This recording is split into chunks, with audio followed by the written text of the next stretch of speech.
राधे राधे। धन्यवाद की श्रृंखला में अब मैं उनके बारे में बताना चाह रही हूँ जो मुझे एज ए क्लाइंट मिली थी। मेरा जो इंट्रोडक्शन हुआ था वो काउंसलर और क्लाइंट की तरह हुआ था उनसे, और फिर उनसे जान पहचान हुई, अच्छी जान पहचान हुई। और उस समय तक जबकि मैं ये बात बता रही हूँ, वो मेरी सहेली में काउंट नहीं होती थी कि मेरी बहुत अच्छी सहेली, लेकिन अच्छी जान पहचान थी मेरी उनसे। पर उनके मन में मेरे लिए कितना स्नेह, कितना रिस्पेक्ट, क्या था, क्यों था, ये मैं नहीं जानती। ये मुझे जो मैं बताने जा रही हूँ उसके बाद पता चला। जब मेरी बीमारी के बारे में उनको पता चला और ये पता चला कि लंबा है ट्रीटमेंट, रेगुलर कीमो होगी, और मेरी वीकली कीमो होती थी और हॉस्पिटल भी दूर था, तो वो लेडी हर हफ्ते मेरे साथ कीमो कराने जाती थी। मेरे फैमिली मेम्बर्स को नहीं जाना पड़ता था। मैं उनसे कहती थी कि आपको दिक्कत होगी, क्योंकि उनके छोटे बच्चे थे। वो पूरे घर का काम करके अपना सारा शेड्यूल उस तरह से बनाती थी कि इस दिन श्रेया को हर हफ्ते जाना है, जैसे मंडे जाना है तो एवरी मंडे वो तैयार रहती थी और खाना वाना बना के मेरी भी ज़रूरत का ध्यान रखते हुए और वो मेरे साथ चलती थी और हर बार चलती थी पूरे टाइम। और उसके अलावा डेली फ़ोन करके मेरी हर ज़रूरत के बारे में वो जानकारी रखती थी। कौन सी चीज़ की रिक्वायरमेंट है वो मुझसे ज़्यादा उसको याद रहती थी, और टाइम पर प्रोवाइड की जाए या टाइम पर वो चीज़ मिल जाए इसका वो ध्यान रखती थी।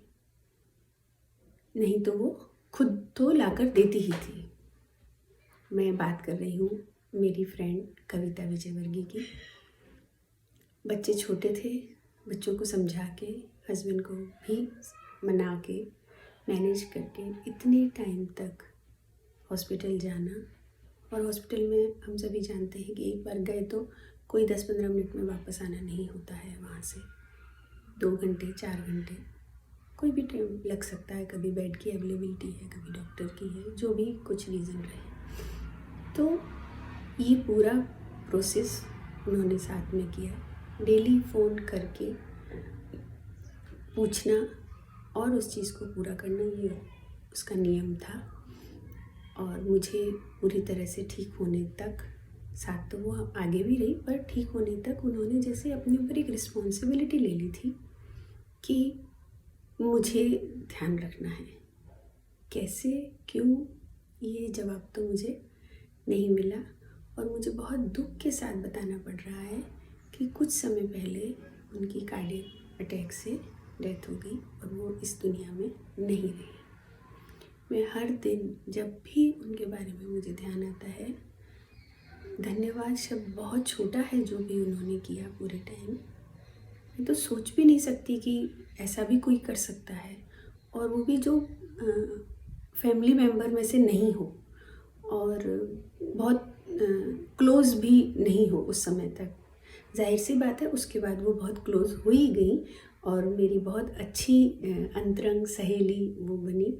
लेकिन जब उन्होंने ये काम स्टार्ट किया उस समय क्या सोच थी, उस समय मेरे लिए कितना प्यार रहा होगा उनके मन में, ये मैं समझ सकती हूँ। तो मैं उनको दिल से धन्यवाद देती हूँ और मैं हमेशा ये प्रार्थना करती हूँ कि वो जहाँ कहीं भी हैं, हम नहीं जानते कि इस अर्थ से जाने के बाद आगे की जर्नी क्या होती है, पर जो कुछ भी सुना समझा है जितना, उसके हिसाब से वो जहाँ कहीं भी हों वो हमेशा खुश रहें और आगे ग्रो करती रहें, नेक्स्ट लेवल पे वो पहुंचती रहें। आगे की यात्रा उनकी सहज सरल हो और सफल हो। और मेरे जीवन में उन्होंने जो परिवर्तन लाया है, जो कंट्रीब्यूट किया है जो, उसका तो मैं कभी भरपाई मैं नहीं कर सकती, मुझे ऐसा लगता है। पर मैं हमेशा दिल में उनके लिए धन्यवाद का भाव ही रख सकती हूँ, उनके लिए प्रार्थना कर सकती हूँ। तो ईश्वर उन्हें सद्गति दे। मुझे सुनने के लिए आपका धन्यवाद। राधे राधे।